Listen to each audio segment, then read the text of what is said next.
दोस्तों, मैं अम्बरीश श्रीवास्तव आज फिर आपके सामने एक नया वीडियो लेकर के आया हूँ। ये संबंधित है हमारे देश के कुछ कानूनों से। आज भी हमारे देश में कुछ ऐसे कानून हैं जो जिनको हम बेझिझक काले कानून कह सकते हैं, क्योंकि ये एक तरफा चीजों पर बने हैं। मैं शुरुआत करता हूँ आज से कई साल पहले, मतलब आज से शायद 104 साल पहले 1919 में एक रॉलेट एक्ट आया था। वैसे तो ये जो एक्ट था ये अंग्रेजों का बनाया हुआ था और इसमें क्या था कि पुलिस किसी को भी बिना कारण बताए, ध्यान देना, बिना कारण बताए गिरफ्तार कर सकती है। गिरफ्तार करेगी, जेल में रखेगी, मार पिटाई कुछ भी कर सकती। देश हमारा 1947 को आजाद हुआ। हालांकि इस 1919 वाले रॉलेट एक्ट का हर भारत के स्वतंत्रता संग्राम सेनानी ने विरोध किया, लेकिन प्रॉब्लम वहां पर आई जब देश आजाद हो गया। देश के विभिन्न वर्गों में से एक सामान्य वर्ग के लोग भी थे जिन्होंने सोचा कि देश आजाद हुआ है, लोकतंत्र हुआ है, तो हमारे साथ भी सामान्य नागरिकों जैसा व्यवहार किया जाएगा। मतलब हमारे भी प्राणों की दैहिक स्वतंत्रता का ध्यान रखा जाएगा, जैसा कि भारत के संविधान में लिखा हुआ है।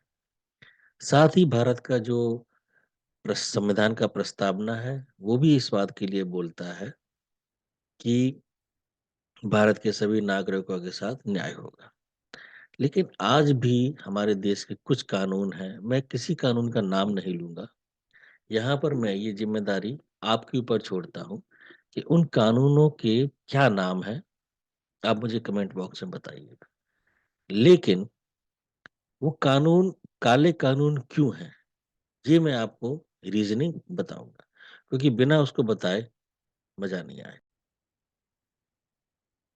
मैंने इसका नाम भी दिया हुआ है भारत के काले कानून।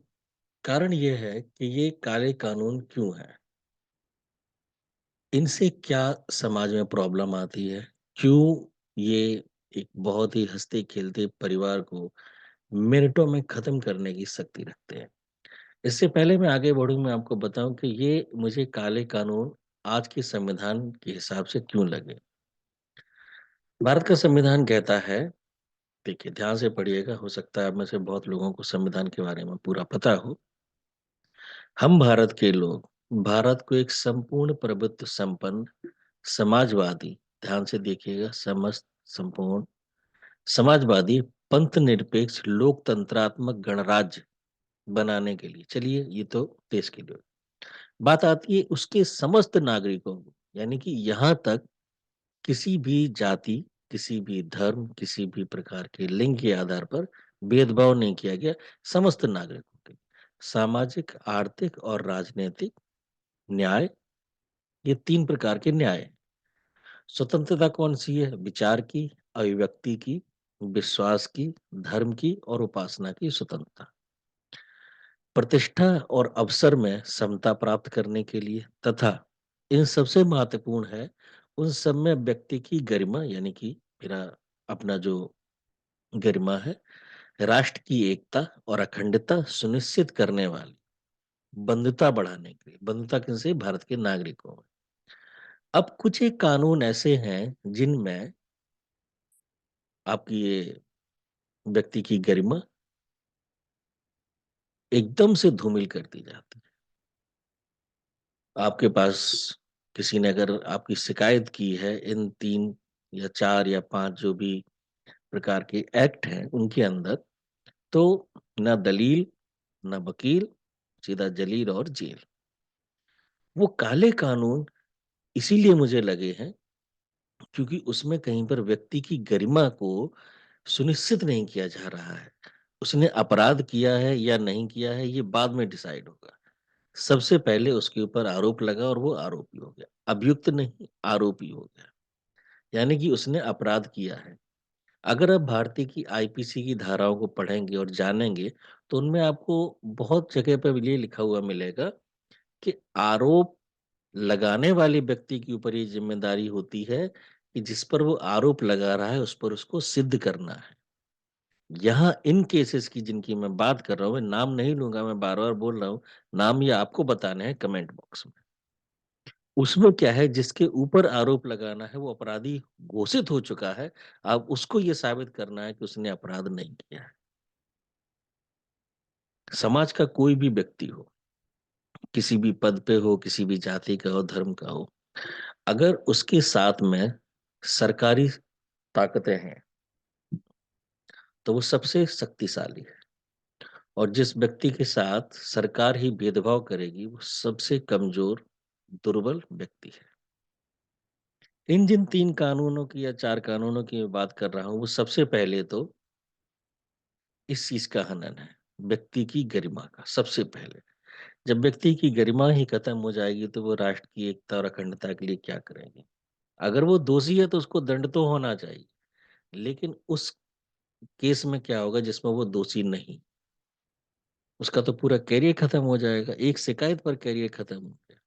बरसों लोग जेल में पड़े रहते हैं, कोई सुनवाई नहीं होती, बाहर निकलते हैं, निर्दोष होते हैं, लेकिन उनके 10 साल, 20 साल जो बर्बाद हुई, उसके ज़िम्मेदार कौन है? न्याय का मतलब ये नहीं है कि अपराधी को दंड हो, न्याय का मतलब ये भी है कि निर्दोष को परेशान ना किया जाए, लेकिन यहाँ तो इन कानूनों में तो निर्दोष परेशान हो रहे हैं। आप जो लोग इस वीडियो को देख रहे हैं, उनके दिमाग में वो कानून है और अगर आपको मेरी बात पे विश्वास नहीं है, तो आप आरटीआई फाइल कर के ये पता कीजिएगा कि इनमें से कितने आरोप या कितने केस झूठे हैं और झूठे केस करने वालों के ऊपर कोई कार्रवाई होती भी है, नहीं होती। आपको पता चलेगा कि कोई कार्रवाई नहीं। अब ये काले कानून एक और कारण से हैं, जो मैं संविधान सम्मत बात कर रहा हूँ। स्वतंत्र भारत के काले कानून क्यों हैं? कि इसलिए हमारा अनुच्छेद कहता है कि विधि के समक्ष समानता, यानी कि अगर मैंने और आपने कोई भी अपराध किया है, एक ही अपराध किया है मैंने और आपने, तो हमारे दोनों के साथ में जो कानून बना है, उसका एकदम बराबर की पालन होगा। मतलब जो दंड आपके लिए है, वही मेरे लिए। लेकिन इन 3 काले कानूनों में विधि के समक्ष समानता का ये सीधा-सीधा उल्लंघन है। दूसरा अनुच्छेद 15 जो ये कहता है धर्म, मूलवंश, जाति, लिंग या जन्म स्थान के आधार पर भेदभाव पर रोक।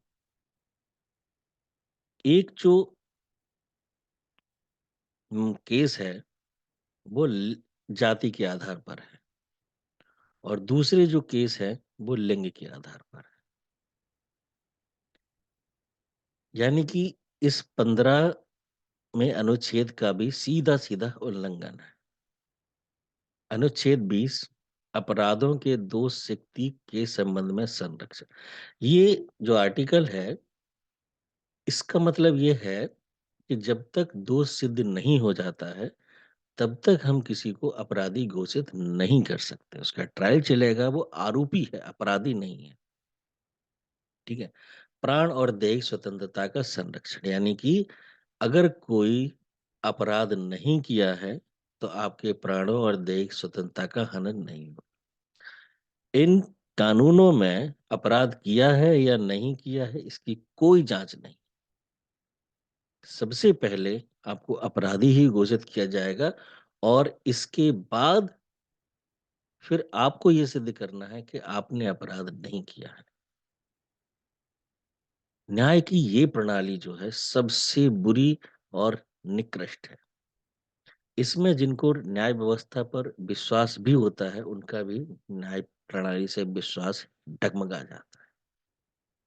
उनको भी न्याय में कहीं न कहीं एक भेदभाव दिखता है और ये जो सिस्टम है, ये जो विधि है, ये एक सभ्य समाज के लिए बहुत बुरी है। मैं सिर्फ इतना ही कहूँगा कि आपको उन कानूनों के नाम बताने हैं कमेंट बॉक्स में। धन्यवाद, थैंक यू, जय हिंद, जय